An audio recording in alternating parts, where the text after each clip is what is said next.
Alhamdulillahi Rabbil Alameen wa aqibatul muttaqeen wassalatu wassalamu ala sayyidil anbiya'i wal mursaleen. Amma ba'd, fa'uz billahi minash shaitanir rajim. Bismillahir rahmanir rahim. Rabbi shrah li sadri wa yassir li amri wahlul 'uqdatam min lisani yafqahu qawli. Rabbi zidni ilma. Rabbi yassir wa la tu'assir wa tammim bil khair wa bika nasta'een. اللهم صل على سيدنا ومولانا محمد وعلى آل سيدنا وأصحاب سيدنا ومولانا محمد وبارك وسلم. اللهم ربنا آتنا في الدنيا حسنة وفي الآخرة حسنة وقنا عذاب النار وقنا عذاب القبر وقنا عذاب الحشر وقنا عذاب الكرز وقنا عذاب يوم الميزان. Dear brothers and Alikym wa rahmatullahi wa barakatuhu. Today 10 Ramadan al-Mubarak. And inshallah Aziz, today we discuss in the beginning the topics of Surah At-Tawbah, some topics of Surah At-Tawbah in English language, and then we will discuss the topics of Surah At-Tawbah in the light of very beautiful tafsir Ziaul Quran by Hazrat Zal Ummah Justice Peer Muhammad Karam Shah Al-Azhari Rahmatullah alayhi. I hope you join with us these both sessions and you will learn the purpose of Holy Quran. So first we are going to about the topics of Surah At-Tawbah, which Allah subhanahu wa ta'ala revealed at his beloved Prophet Muhammad sallallahu alayhi wa alihi wasallam. Surah At-Tawbah is a very special surah in one reason, because in Surah At-Tawbah there is no Bismillahir Rahmanir Rahim in the beginning. In all the surah of Holy Quran when we read, so we started that surah with the beautiful name of Allah subhanahu wa ta'ala, Ar-Rahman Ar-Rahim. But this surah, Surah At-Tawbah, is without the name of Allah subhanahu wa ta'ala. So it's not allowed to say Bismillahir Rahmanir Rahim in the beginning of this surah. What is the reason? Hazrat Zal Ummah Justice Peer Muhammad Karam Shah Al-Azhari Rahmatullah alayhi, he wrote reason is that because Prophet Muhammad sallallahu alayhi wa sallam, he didn't mention the Bismillah in the beginning and he didn't read and the Bismillah ar-Rahman ar-Rahim in the beginning. So that's why we didn't read. We don't read in the beginning Bismillah ar-Rahman ar-Rahim. So Surah At-Tawbah is a Madaniyan Surah of Holy Quran. So this Madaniyan chapter that has 129 verses. So Allah subhanahu wa ta'ala revealed in Surah At-Tawbah 129 verses. So what is the meaning of Tawbah? Tawbah is repents. Ask to Allah subhanahu wa ta'ala forgiveness. When we ask to Allah subhanahu wa ta'ala forgiveness of our bad deeds, so this is repents. We call in Urdu language also Tawbah. In Arabic language also we call that a Tawbah. This Madaniyan chapter that has 129 verses, the main topic is war and peace. And also Allah subhanahu wa ta'ala discuss in this surah with detail the topic about Ghazwa Tabuk. There are many verses regarding that Ghazwa and also many other topics are there, but main topic is that Ghazwa Tabuk.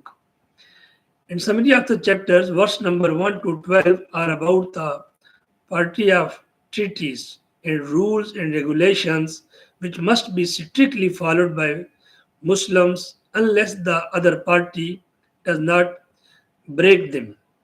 So Prophet Muhammad sallallahu alaihi wasallam taught us, and Allah subhanahu wa ta'ala revealed the verse number 1 to 12 about any kind of treaty when we sign with any nations, with any group, with any tribe. So after that, we have to fulfill. It is compulsory.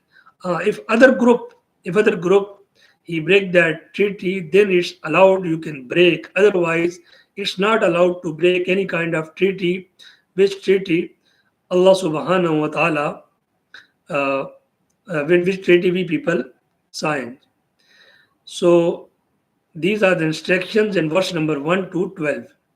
In verse number 13 to 37, direct the Muslims to fight with the non believers, the Jews and Christians, and warn the non believers about the consequences of the uh, mischievous acts.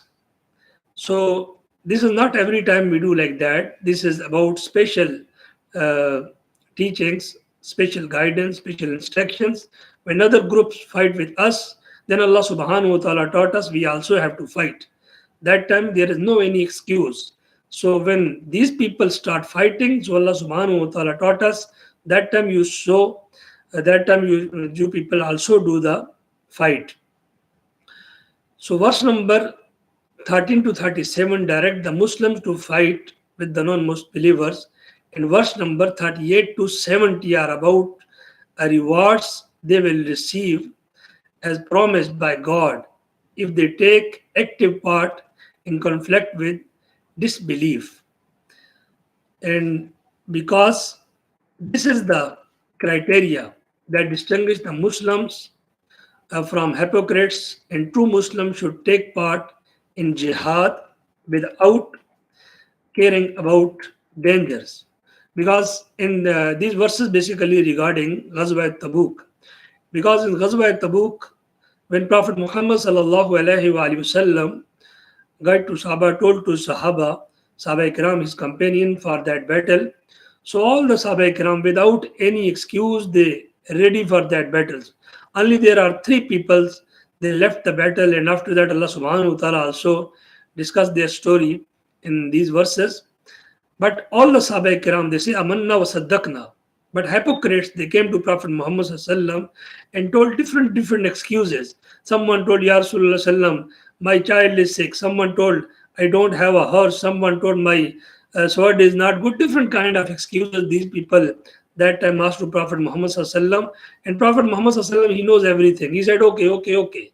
But those people who are believers, they ready with Prophet Muhammad sallam. When you hear these verses in the Surah At-Tawbah and Ziyal Quran, that time you enjoy, inshallah, because Prophet Muhammad sallam, that journey, Hazrat Ziyal Muhammad rahmatullah alayhi, he wrote very nicely.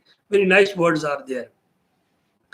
And then Allah subhanahu wa ta'ala told about hypocrites and also distinguished between the characteristics of hypocrites from the true Muslims. So what is the difference? What is the distinguish between Muslims and hypocrites? So Allah subhanahu wa ta'ala mentions in these verses very clearly.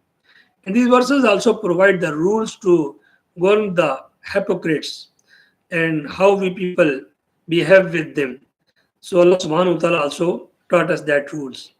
In verse number 91 to 110 are about the people who did not accompany the Holy Prophet ﷺ in jihad to Tabuk.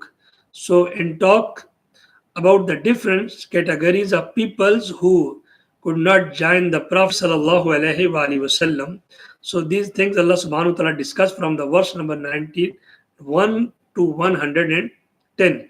And if you people are the reader of the Quran, also you have to read. So after that, what is the feelings of that Sahaba Ikram, that companions who left the battles, what is their feelings that time? This is also very important thing. So my dear friends who are joining this beautiful session, you also share this session to other people, also your other friends, and also you hear that things are very important. And then these verses about the Holy Prophet ﷺ in jihad to Tabuk, and talk about the different categories of the people who couldn't join the Prophet ﷺ journey, and who join. Allah subhanahu wa ta'ala also discuss. Abdul Wahid is joining with us, and Makbul Mir Sahib joined with us. Thank you so much. and also at the YouTube channel. Some people, some students join with us. Sayyid Arsalan, thank you so much. Join wa alaikum assalam wa rahmatullahi wa barakatuhu. Also share these things, these sessions to your other friends and fellows. So Prophet Muhammad Allah subhanahu wa ta'ala discussed in these verses about the Ghazwa Tabuk and the categories of different people. And the categories of include the disabled people, the sick, the indigent and hypocrites believers who confess their mistakes of not joining upon the return of the Holy Prophet sallallahu alaihi wasallam. When Prophet Muhammad sallallahu alaihi wasallam returned back to Medina Munawwara, that time they told Ya Rasulullah, this is the reason, because of that we didn't go with you. Different kind of things, but Allah subhanahu wa ta'ala already informed to Prophet Muhammad sallallahu alaihi wasallam about their hypocrisy.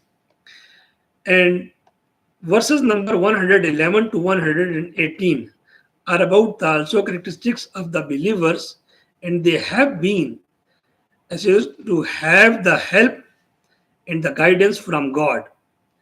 And the chapter states that they're because of their sincerity. Suppose some people, some Muslim, some Sahaba Ikram, some companions, they didn't have anything to join that time. Allah subhanahu wa ta'ala also accept their excuse. And verses number 119 to 127 deal with the general instructions of guidance for believers. And verses number 128 to 29 conclude the message that follow the messenger who is true, well-wisher and trust God, the Lord of the universe. So these topics Allah subhanahu wa ta'ala discuss in that surah. Now we are going to the Quran, and you people listen these verses in the holy book Ziyal Quran, in the very beautiful words of Hazrat Jal Ummah, Justice Pir Muhammad Karam Shah Al-Azri Rahmatullahi Ta'ala Alay, how he explained that very beautiful event. Hazrat Jal Ummah Rahmatullahi Alay, he wrote,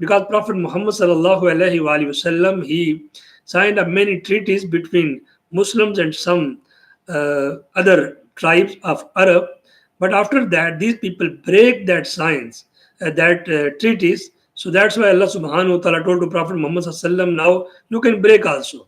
So